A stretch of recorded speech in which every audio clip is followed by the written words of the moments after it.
Сәлем баршаңызға. Дәл осындай үлпілдеп тұратын булочканың рецептімен дәл қазір сіздермен бөліскім келіп отыр.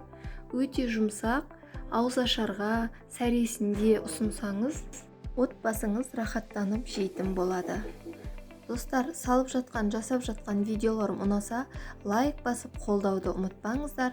Ал енді менімен бірге видеоның соңына дейін қарап, осы дәмді булочканы сәресіне кешкі ауызашарға дайындайық. Бізге керегі осындай сухой дрожь керек, ұн керек, сүт, қант, сары май еріген, жұмыртқа керек және тұз керек. Таза ыдысымызға жылы сүтімізді құямыз, үстіне дрожжымызды салып, жақсылап араластырып аламыз. Осы араластырып болғаннан кейін 5-10 минутқа қойып қойсаңыз, көтерілетін болады аздап дрожжымыз. Үстіне 2 жұмыртқамызды саламыз. Міне қантымызды салып, енді жақсылап осы заттарымызды араластырып алатын боламыз. Үстіне аздап шым-шым тұзымызды саламыз. Оны да жақсылап араластырып аламыз ерігенше. Одан кейін үстіне біз сары майымызды, комнатный температурада еріген сары майымызды осылай салып, бұны да араластырып алатын боламыз. Енді електен өткізілген ұнымызды салып, жұмсақ әдемі қамыр илейміз.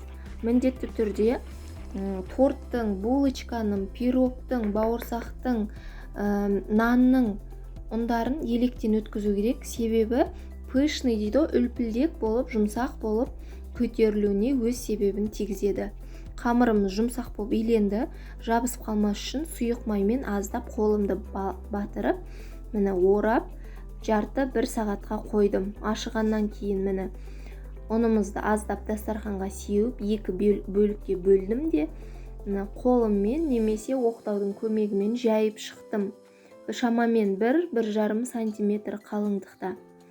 Тағы да комнатный температурада еріген майымызды жақсылап осы қамырға жағып шықтым да үстіне қант септім.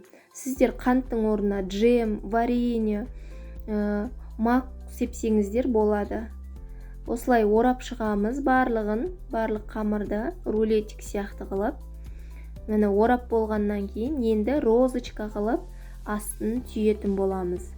Түйгенде мені мен сияқты жабыстырып шықсаңыздар болады.